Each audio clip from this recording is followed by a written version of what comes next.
bajó la pila. Así se dice coloquialmente sobre alguien que tiene bajo deseo sexual. Quien lo padece pocas veces acude a consulta, motivo por el cual las consecuencias son graves, sobre todo a largo plazo. Cuando el tema del deseo sexual sale a colación, se dice que los varones tienen un gran apetito y que a las mujeres no les interesa tanto. ¿Será? Diccionarios como el de la lengua española, el Wikcionario y el Diccionario del Español en México, en sus definiciones transmiten que desear significa que se requiere algo, que se despierta un apetito, pero aluden a lo sexual. Eso es tan interesante que algunos psicoanalistas dicen que todo en esta vida es deseo sexual, que lo demás son sublimaciones. Para el de la voz, es decir, para un servidor Francisco Delfín Lara, el deseo sexual es una necesidad que puede surgir espontáneamente o en respuesta a un estímulo. Una vez percibido, requiere satisfacción o alivio.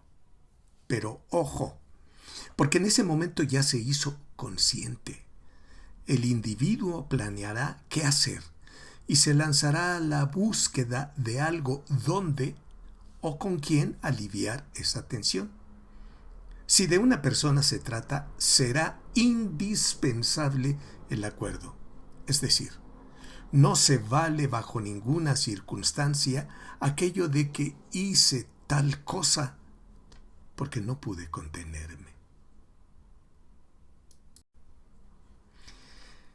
Entre los animales irracionales, el instinto sexual se manifiesta en pleno porque cuando una hembra está en celo, estro o brama, produce una serie de mensajes visuales u olfativos. A estos últimos se les conoce como feromonas.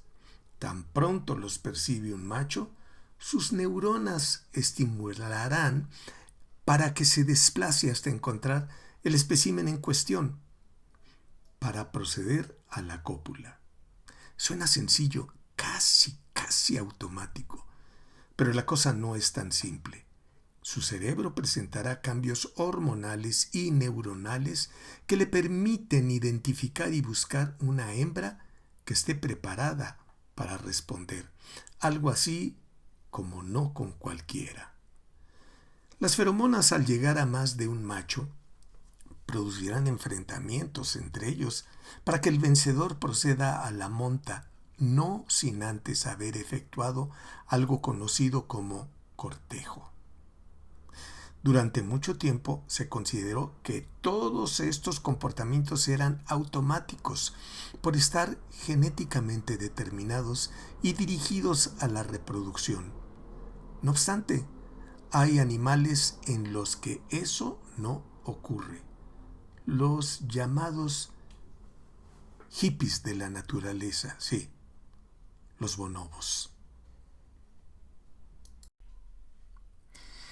Teniendo presente que no todos los animales son humanos, pero que todos los humanos somos animales, Calabró y colaboradores en el 2020 definieron a la libido o deseo sexual como un interés amplio en objetos o experiencias sexuales. Y autores como Motoffei y Rowland en el 2009 y 2005 señalaron que todo inicia con la percepción de hormonas, hablando de humanos, las cuales se hallan en ano, tracto urinario, pechos y boca. Otros autores comentan que también existen en las axilas. ¿Será que si me baño y me pongo perfumes, perderé parte de mi atractivo sexual? Entre los humanos, el deseo de tener relaciones sexuales es algo natural, pero no está sujeto a ciclos, estro, celo o brama, como en animales pertenecientes a otras especies. La naturaleza influye en esta parte de nuestro comportamiento Pero como todo lo ocurrido en nuestra especie, a las influencias biológicas debemos agregar las psicológicas y las socioculturales, pues entre todas determinan en gran medida la expresión o inhibición del deseo. Un ejemplo muy cercano nos hace sopesar el ámbito de lo biológico. Algunas mujeres señalan que su deseo sexual aumenta poco antes de la menstruación o durante la época de la ovulación. No obstante, es necesario enfatizar que no a todas les acontece lo mismo. Como datos curiosos, recordemos que para la antigua religión hebrea, cuando una mujer estaba menstruando, se le consideraba impura y se prohibía tener relaciones con ella. Esa costumbre necesaria para un pueblo en crecimiento se convirtió en ley para algunas mujeres. Esto es, introyectaron que no debían hacer el amor en esas épocas de su vida y lo reprimían a tal grado que inconscientemente transformaban el deseo sexual en molestia, a veces insoportable. Por otro lado, existen personas que recomiendan con estilo doctoral: eviten las relaciones sexuales cuando ella esté menstruando, porque el varón puede infectarse. Resulta increíble que prejuicios ancestrales subsistan pese a los descubrimientos más modernos. Desde hace mucho tiempo se sabe que hombres y mujeres tenemos las mismas hormonas, pero en concentraciones diferentes y que varían de acuerdo al sexo y la edad. Desde luego, también cuenta mucho el estado de salud.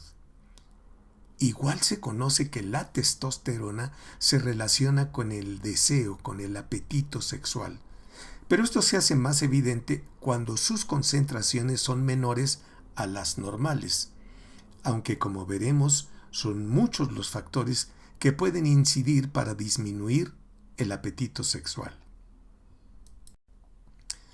De acuerdo a Charnay y Enríquez, en una investigación realizada por el Servicio de Salud en el Reino Unido, 1 de cada 5 personas pierde el interés sexual alguna vez en su vida. Pero en mujeres eso le sucede a 1 de cada 3. Por otra parte, Flores Márquez señala que la prevalencia del deseo sexual inhibido es de la 1/4 parte de los hombres y en poco más de la 1/3 parte de las mujeres. Aunque en el consultorio, y pese a las creencias populares, a las leyendas urbanas o sueños machistas, la cantidad de mujeres heterosexuales insatisfechas por la falta de relaciones sexuales, dado que su pareja se niega, crece día a día, aunque usted no lo crea. No todos los hombres son iguales. Sesudas inteligencias atribuyen esa frase a una joven china que buscaba a su novio en una llena, saturada plaza de Tiananmen. Pero retomando el tema, pese a que a una gran cantidad de personas consideran que la sexualidad masculina es más rupestre, más elemental, más simple o más sencilla, NIMBY y colaboradores sugieren tratar con mucha atención y cuidado a los varones aquejados de esa problemática, porque el deseo sexual masculino se caracteriza por interacciones complejas entre elementos fisiológicos, psicológicos, sexuales, relacionales y culturales. El contexto, de manera similar a lo que sucede con la mujer, igual afecta su apetito sexual. Por ello se debe analizar integralmente lo que le acontece y no irse por la libre, además de riesgosa tendencia de recetar fármacos de inmediato. Aunque el individuo sin pareja se percate de la disminución de su deseo sexual, casi nunca solicitará ayuda porque no pone en peligro su vida.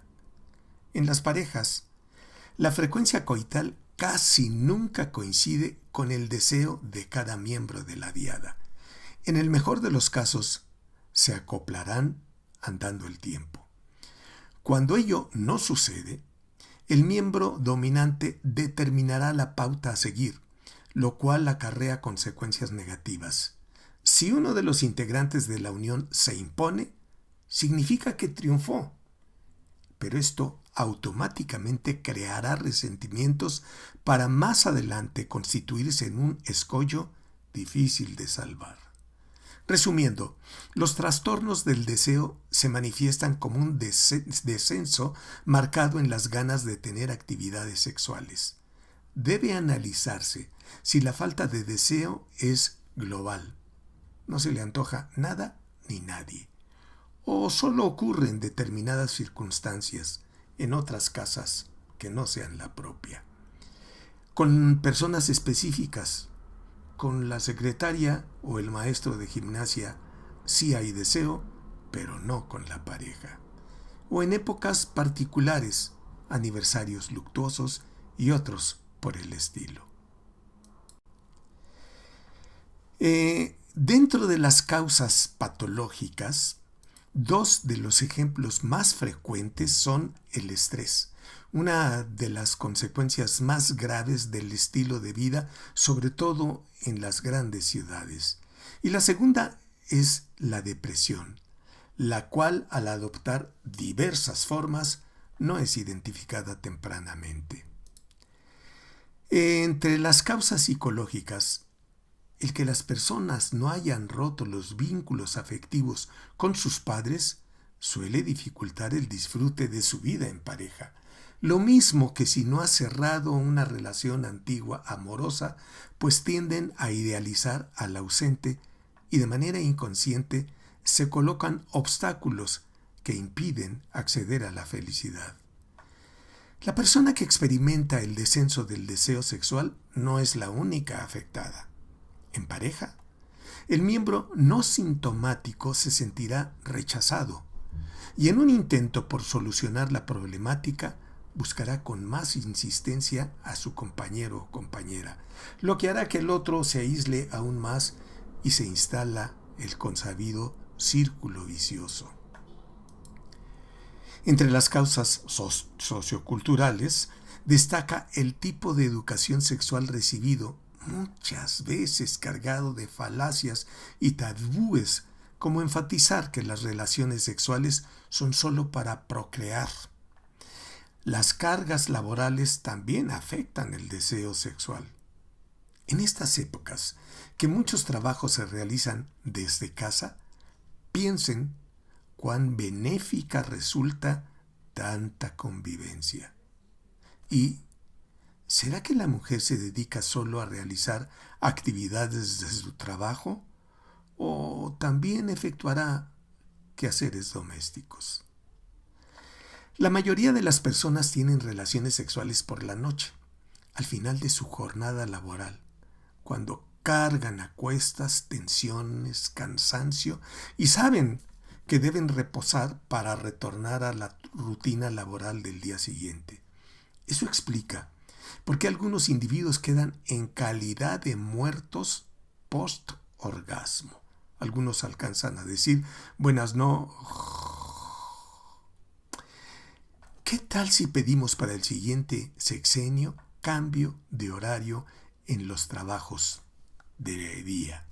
Porque quizá las relaciones sexuales matutinas proporcionen mayor energía y se sienta uno más entusiasmado al inicio de sus actividades laborales. Cuando se habla de causas farmacológicas, recordemos que algunas drogas pueden producir menor deseo sexual. Desde hace años se sabe que algunos fármacos ocasionan esto. Los médicos deberían advertir a sus pacientes acerca de lo anterior. Sin embargo, los laboratorios farmacológicos con gran frecuencia no consignan los efectos adversos de sus productos. Por otro lado, la testosterona es una hormona relacionada con el deseo sexual, pero Su administración inapropiada puede acarrear consecuencias adversas que van desde lo estético, mujeres con barba, hasta la producción de tumores cancerosos en próstata. Por favor, no le hagan caso al amigo que asegura que un viejo farmacéutico le recomendó unas inyecciones mágicas. Ni tampoco crean lo prometido en las tiendas naturistas en el sentido de te convertirás en un superhombre al consumir estas cápsulas maravillosas. Desde tiempos inmemoriales se asegura que los hombres tienen mayor deseo sexual que las mujeres. Sin embargo, en el consultorio las quejas las expresan personas de uno y otro sexo. Hemos hablado de una de las disfunciones más frecuentes y las cifras disminuirían si la gente se atreviera a aceptar que no se le antoja hacer el amor. La persona sintomática elabora un sinfín de excusas para evitar los encuentros sexuales, desde los típicos dolores de cabeza hasta llevarse trabajo a casa, sentirse cansado, irse a la cama antes o después de su pareja, conectarse a la televisión, celular, tableta o computadora, sentir mucha irritación y pelear por cualquier cosa. A las cariñosas peticiones de atención seguirán los reclamos por el distanciamiento, las sospechas de una relación extrapareja, es decir, infidelidad, la acusación de homosexualidad, la agresión bajo distintas formas e intensidades, y aparecerán daños, pues la solución casi nunca está al alcance de las manos. Es aconsejable dialogar, pero cuando ambos miembros estén tranquilos, poner el tema sobre la mesa y entre ambos proponer planes, admitiendo la posibilidad de solicitar asesoría a un experto en la materia antes de que las molestias produzcan mayores heridas.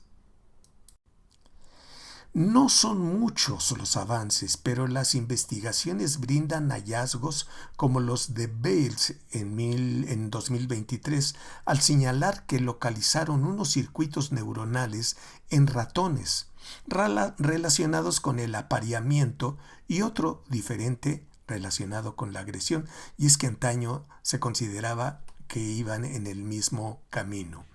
Alguien podrá decir que eso sucede en ratones, pero somos, quieras o no, bastante semejantes a ellos.